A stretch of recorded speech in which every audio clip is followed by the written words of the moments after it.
Hello Aquarius, मैं हूँ किरण शाहपुरी और ये है आप लोगों के लिए 2024 के नेक्स्ट 4 मंथ्स, दैट इज़ मई, जून, जुलाई, अगस्त की रीडिंग।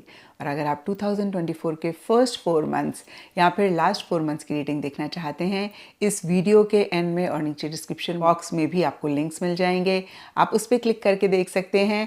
और अगर आप चाहें तो आप मेरा चैनल भी विजिट कर सकते हैं। तो चलिए जी, मई, जून, जुलाई, अगस्त 2024 की रीडिंग शुरू करते हैं। और इन 4 मंथ्स के लिए यहाँ पे सबसे पहले कार्ड्स मुझे दिख रहे हैं king of pentacles reverse and night of pentacles. और ये दोनों ही मनी के कार्ड्स हैं, ये दोनों ही मटेरियलिस्टिक टैंजिबल चीज़ों को रिप्रेजेंट करते हैं। कहीं बहुत ही एक प्रैक्टिकल रियलिस्टिक एटीट्यूड की भी बात करते हैं।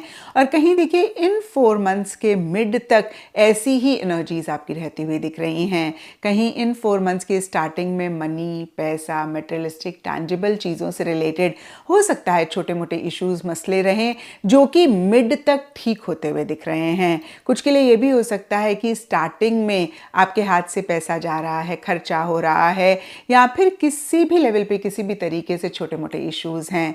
अब देखिए, ये जनरल रीडिंग है, थोड़ा थोड़ा सबके लिए डिफर करेगा। कुछ के लिए हो सकता है कि भाई उतना प्रॉफिट आपको नहीं हो रहा है, कुछ के लिए हो सकता है कि आपकी पेमेंट थोड़ी डिले हो रही है। और देखिए, ये सिर्फ और सिर्फ स्टार्टिंग की बात मैं कर रही हूँ।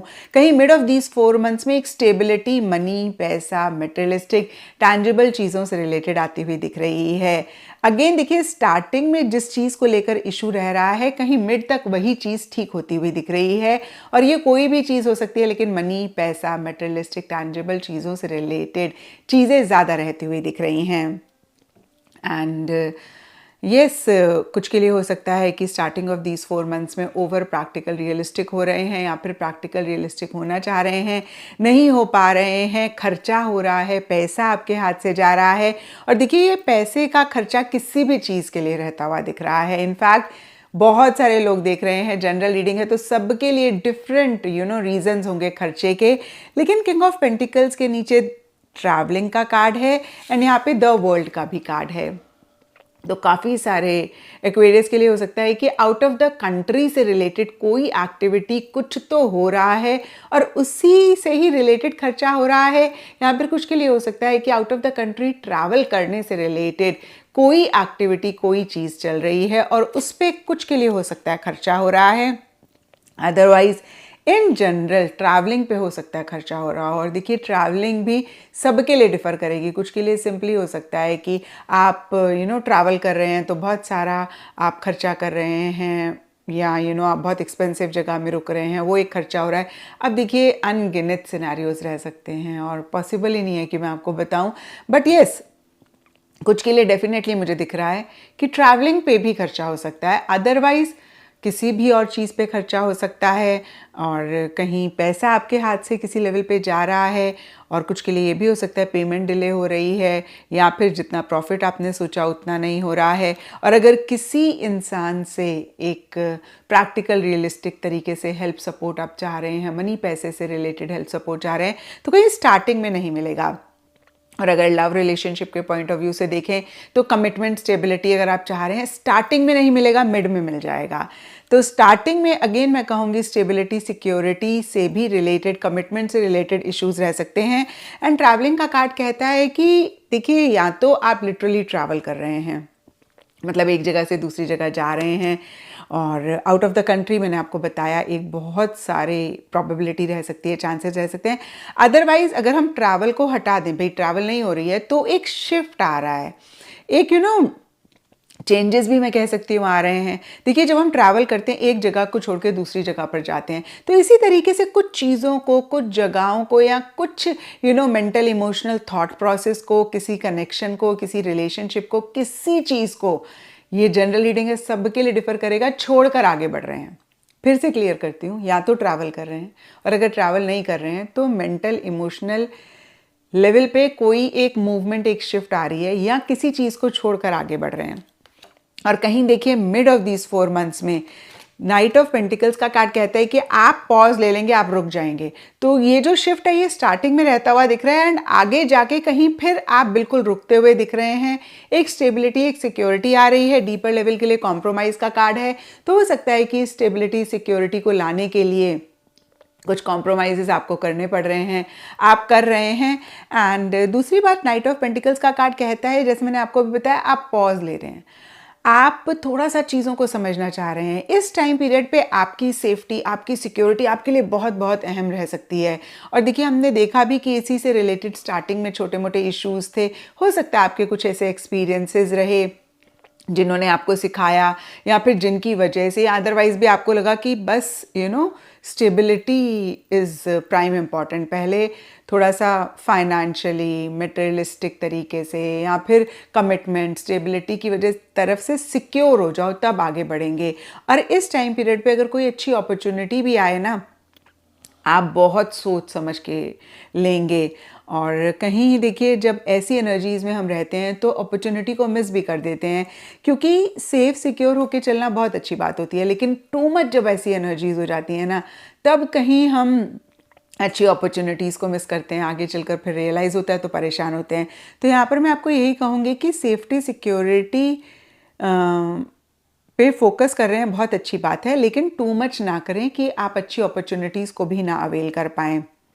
क्योंकि इस टाइम पीरियड पे आपको ऐसे लग सकता है कि जब तक आप 100% श्योर नहीं होंगे, जब तक एक फुल टॉस गारंटी नहीं होगी, आप ना बिल्कुल भी आगे नहीं बढ़ेंगे, या बिल्कुल भी कोई एक्शन इनिशिएटिव्स नहीं लेंगे।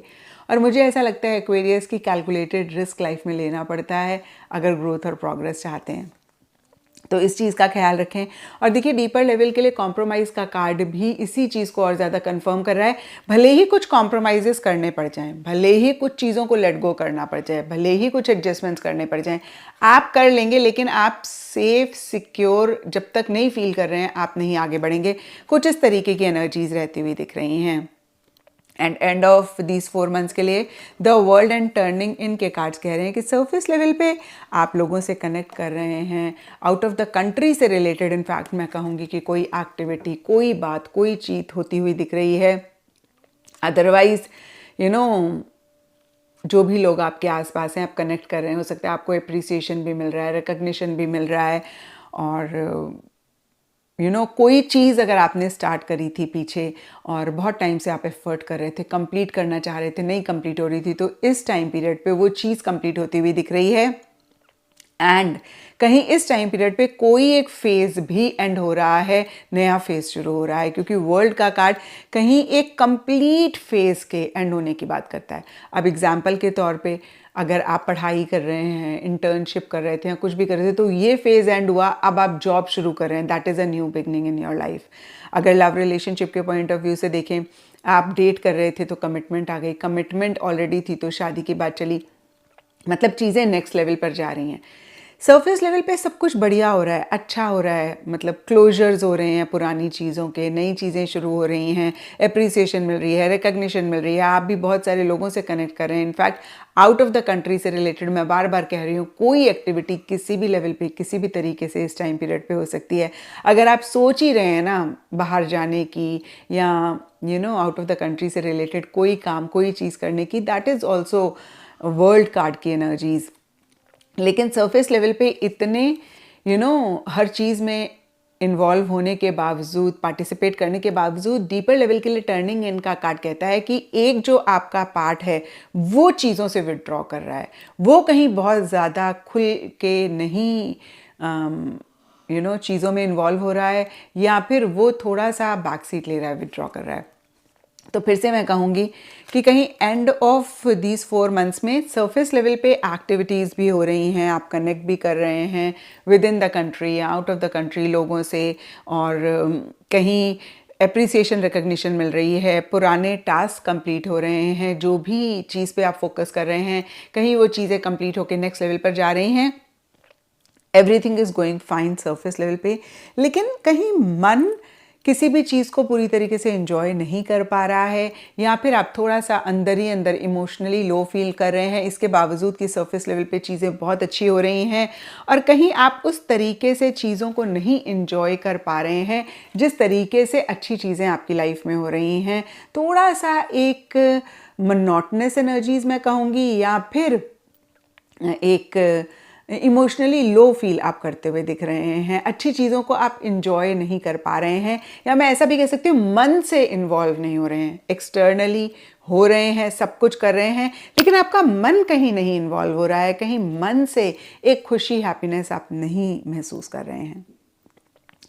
एंड अब देखते हैं कि ओवरऑल की एनर्जीज क्या रहेंगी। तो यहाँ पे द अराउजिंग का कार्ड कहता है कि इन 4 मंथ्स में something can come as a surprise to you. कोई चीज़ आपको बहुत ज़बरदस्त तरीके से, मैं कहूँगी, सरप्राइज कर सकती है।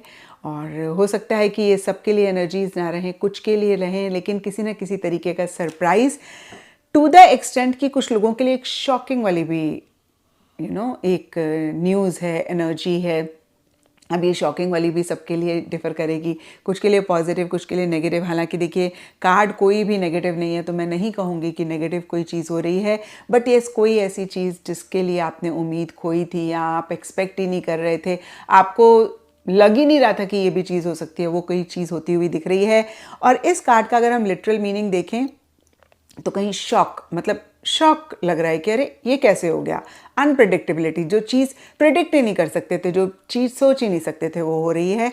एंड अराउजिंग का कार्ड कहीं नींद से उठने की भी बात करता है।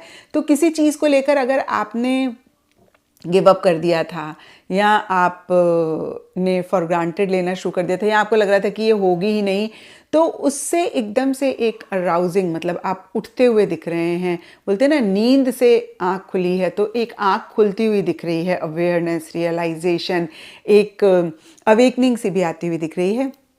दूसरी चीज़ ये कार्ड कहता है कि this will be a time wherein जो चीज़ें आपको ठीक नहीं लग रही हैं, आप इमीडिएटली उनके लिए एक्शन लें, और कैसे आप उनको रिजॉल्व कर सकते हैं, सॉल्व कर सकते हैं, उस पर फोकस करें। फॉर एग्ज़ाम्पल, और मैं ये सिर्फ और सिर्फ एग्ज़ाम्पल दे रही हूँ, हमारी हल्की फुल्की तबीयत ख़राब हुई, अब हम इग्नोर करते हैं। अच्छा, फिर धीरे धीरे थोड़ी सी तबीयत ज़्यादा ख़राब हो रही है, और हमें लग रहा है कि हम ठीक नहीं फील कर रहे हैं, लेथार्जिक फील कर रहे हैं, बॉडी में एनर्जी लेवल नहीं है, डॉक्टर के पास जाने की ज़रूरत है। हमारे लव्ड वन हमें कह भी देंगे, यार डॉक्टर को दिखा दो, ऐसे ठीक नहीं है। हम बोलेंगे अरे नहीं, कुछ नहीं है, तो हम इग्नोर कर रहे हैं, अवॉइड कर रहे हैं। एंड देन क्या होता है कि काफ़ी टाइम बाद जब हम उस चीज़ को नहीं अटेंशन देते हैं और वो चीज़ बढ़ती रहती है, तो फाइनली जब हम नहीं उस चीज़ को डील कर पा रहे होते हैं, हम डॉक्टर के पास जाते हैं, तो फिर पता लगता है कि कोई बड़ी चीज़ हो गई है। तो ये मैं नहीं कह रही कि भाई ऐसा आपके साथ हो रहा है, मुझे सिर्फ ये एग्जांपल आया माइंड में, तो मैंने आपको शेयर किया कि एक इंग्लिश में कहावत है, अ स्टिच इन टाइम सेव्स 9। जब हल्का सा भी कुछ ख़राब होता है, उसी टाइम पे अगर आप उसे ठीक कर लेते हैं, तो वो बड़ा होने से आप रोक लेते हैं उसको। सिमिलरली रिलेशनशिप्स में छोटा सा एक डिफरेंस ऑफ ओपिनियन हुआ और हमने इग्नोर कर दिया, फिर आगे बड़ी मिसअंडरस्टैंडिंग हुई, तो फिर चीज़ें ना बढ़ती जाती हैं, ख़राब होती जाती हैं, और फिर जब बहुत बड़ी हो जाती हैं तो हम चाह के भी नहीं ठीक कर पाते। तो यहाँ पे ये कार्ड कहता है wake up, that is a shake up call. मतलब कोई भी चीज़ को इग्नोर ना करें, अगर ठीक नहीं लग रही है उसको डील करें, अपफ्रंट होके उसको कैसे रिजॉल्व कर सकते हैं, सॉल्व कर सकते हैं, वो करें, क्योंकि नहीं किया तो आगे चल के परेशान हो सकते हैं। तो ओवरऑल के लिए ठीक ठाक रहते हुए दिख रहे हैं ये 4 महीने। कुछ तो देखिए आउट ऑफ द कंट्री से रिलेटेड मैंने बार बार आपको बोला ही है कि होता हुआ दिख रहा है, और बाकी मैंने आपको बताया, बार बार रिपीट करने का कोई फ़ायदा नहीं है। और यस, ये था आप लोगों के लिए मई, जून, जुलाई, अगस्त 2024 की रीडिंग। और अगर ये रीडिंग आपके साथ रेजोनेट करी है और आपको आपके सवालों का जवाब मिला है, तो इस चैनल को लाइक, शेयर और सब्सक्राइब ज़रूर करें।